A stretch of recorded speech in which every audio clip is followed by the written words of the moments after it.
إن الحمد لله نحمده ونصلي على رسوله الكريم أما بعد السلام عليكم ورحمة الله وبركاته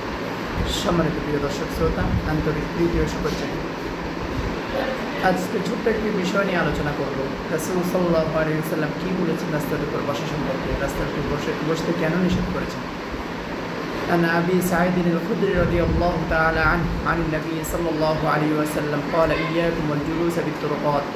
فقالوا يا رسول الله ما لنا من مجالسنا بد نتحدث فيها قال فإذا أبيتم إلا المجلس فأعطوا الطريق حقه قالوا وما حق الطريق يا رسول الله قال غض البصر وكف الأذى ورد السلام والأمر بالمعروف والنهي عن المنكر متفق عليه حديث المان صحيح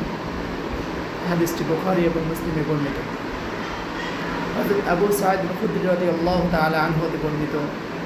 তিনি রাসূল সাল্লাল্লাহু আলাইহি ওয়াসাল্লাম থেকে বর্ণনা করেছেন আল্লাহ রাসূল সাল্লাল্লাহু আলাইহি ওয়াসাল্লাম একদিন সাহাবীদেরকে উদ্দেশ্য করে বলতেছেন তোমরা কি করো রাস্তার উপর বসা থেকে বিরত থাকো তখন সাহাবীগণ বললেন ইয়া রাসূলুল্লাহ রাস্তার উপর বসা ছাড়া আমাদের তো কোনো উপায় নেই আমরা এখানে বসে কী করি বিভিন্ন ধরনের আলাপ আলোচনা করে বিভিন্ন কথাবার্তা বলি তখন রাসূলুল্লাহ সাল্লাল্লাহু আলাইহি ওয়াসাল্লাম বললেন যদি রাস্তার উপর বসতেই হয় তাহলে রাস্তার হকগুলি আদায় করো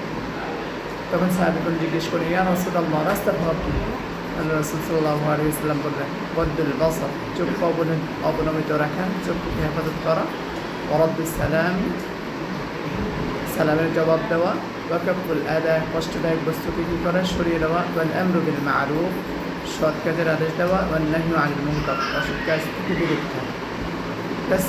রাস্তার উপর যদি আমরা বসে বসে গল্প গুজব করি তাহলে কী হতে পারে পথচারীদের কষ্ট হতে পারে হাঁটতে কষ্ট হতে পারে বিভিন্ন রকমের দুর্ঘটনা ঘটতে পারে যানজটের সৃষ্টি হতে পারে তাহলে আমরা কী করবো রাস্তায় বসা থেকে বিরত থাকবো রাস্তার উপর বসে আমাদের যে আলাদা দেওয়া সেটা থেকে আমরা কী করবো ইনশাআল্লাহ বিরত থাকবো আল্লাহ তাআলা আমাদের সবাইকে এই কাজগুলি করার তৌফিক দান করুন ওয়া আখিরু দাওয়ানা আলহামদুলিল্লাহি রাব্বিল আলামিন আসসালামু আলাইকুম ওয়া রাহমাতুল্লাহি তাআলা ওয়া বারাকাতুহু।